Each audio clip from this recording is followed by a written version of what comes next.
What up, Long Beach? Welcome back to your home for everything local sports. It's JJ. And Mike. This high school football video is brought to you by Naples Rib Company, the perfect place to cater your team's next event. Way back in 2009, Lakewood football was atop the Moore League. They went to back-to-back CIF semifinals, and they had an all-CIF linebacker named Justin Utupo. Flash forward, Go Big Red went to Millikan, and now Toops is the first-year head coach for the Rams, leading them to the Wood, where the Lancers have had a hold of the Hamilton Trophy for the last 15 years, but Millikan, intent on not throwing away their shot, looking for their first league win and first win over their rivals since 2001. Lakewood picked up its first win of the season last week against Jordan, but early on, Millikan quarterback Keanu Campbell-Caldwell has a sports car offense, and he's taking the top off. He's going to find Jaden Davis. Campbell-Caldwell actually goes 5 for 5 on the opening drive, before he finds Malik Bradford for the 18-yard touchdown that puts Millikan up 7-0 less than 2 minutes into this game. That stuff's easy. They're just pitching and catching cans of soup out there, and this is kind of what most people expected to see. Lakewood, on the other hand, taking a different approach on the ground with Sebastian Kronberger, the hardest runner in the Moore League. That's a burger rare.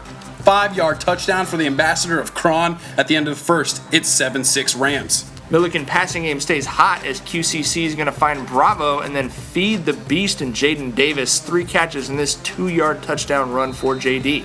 On the drive, Millikan 14-6, about 11 minutes left in the first half. Lakewood coming back to Kronberger, but on the next drive, it's Nick Lombardi, one of his 3 tackles for a loss in the game. My favorite Moore League linebacker. He's doing a good J.J. Fiddler impersonation out there. QCC finds Bradford on the ensuing Rams drive. And look at the stick-to-itiveness from the junior on this as he stops and then just plows his way forward. 20-6 in the second quarter. Lancers calmly feeding Kronberger to try to stay in this game as the half winds down. They have it at the Rams' 14-yard line with a minute left on second down. Millikan secondary needs a tip drill, and they get it. The junior Justin Bailey just in time for that interception to keep it 26 at halftime. Tough to go away from the hot hand and hot feet in Kronberger there, and they paid the price for it. After halftime, Lakewood's like, okay, do-over. This time we're going to keep giving it to him. 8-play drive, 6 runs to Kronberger. He goes in from 2 yards out to bring them within a score. On the ensuing drive, it gets a little chippy, or a lot chippy. Both benches are given unsportsmanlike penalties, so everyone has a yellow card. That means another 15-yard penalty on you, and you are ejected from the game. For any reason, essentially. So back to the action for a second. Augustine Lopez with a 5-yard touchdown for the Rams is going to put Millikan up by 15.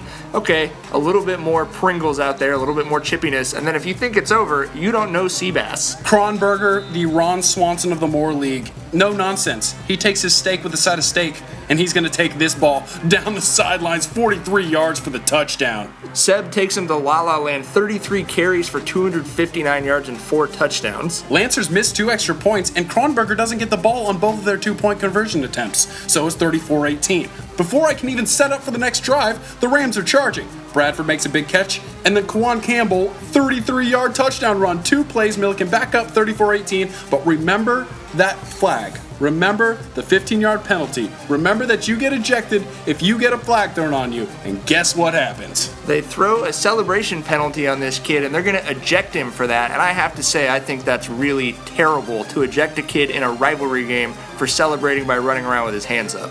Lakewood finding its rhythm offensively in the second half. It's a real shootout here as Yasmar Tatum on the play action finds Jeremiah White for the touchdown. It's now a 10-point game with about 8:36 left. Without Campbell, Millikan's struggling to effectively run out the clock, but still, feeling like they're in good shape. But Lakewood gets the ball back, 7 minutes left. Look out, this burger's animal style. Kronberger gets Lakewood back within a score. Ball on the 12-yard line, but Tatum gets sacked by Lawrence Palmer, and from now on, iced tea and lemonade at Millikan will be called Lawrence Palmer's. They missed the field goal, so all Millikan has to do is run the clock out. All Millikan has to do is run the clock out. Oh, God. Smaj Werner with the interception. He's going to return it to the Millikan 5. We have got a ball game still. 3 minutes left. Still down 10. Kronberger on his first carry, his 4th touchdown of the night. It is 34-31. But Lakewood does not try the onside kick. They kick it deep to Millikan. So they do have a timeout, but like the game began, it's QCC to Bradford. First down, clock runs, winner, eating off that blueprint dinner. That's their first Hamilton win since 2001, and it's time to go crazy in Ramland as they got just so fired up for this. Of course, a little bit more nonsense as the Pringles factory comes out again. little bit more chippiness between these two teams. And the police actually intercede here and say, you know what? No handshakes for everybody. Millikan, you take your trophy and go home. And of course, if you're Millikan, you'd probably rather celebrate with that trophy anyways, so they didn't seem too upset about not doing the post-game shake. No, everybody wearing white was happy on this night. Millikan flying their flag in the wood, taking that Hamilton trophy back to the other side of town for the first time in a long time. I'd like to thank all of our sponsors, including Papalucci's, a great place to eat down on 2nd Street. Lots more action ahead, including a critical game for Millikan as they take on Compton next week. For coverage of that and everything else Long Beach sports, you got to keep it right here.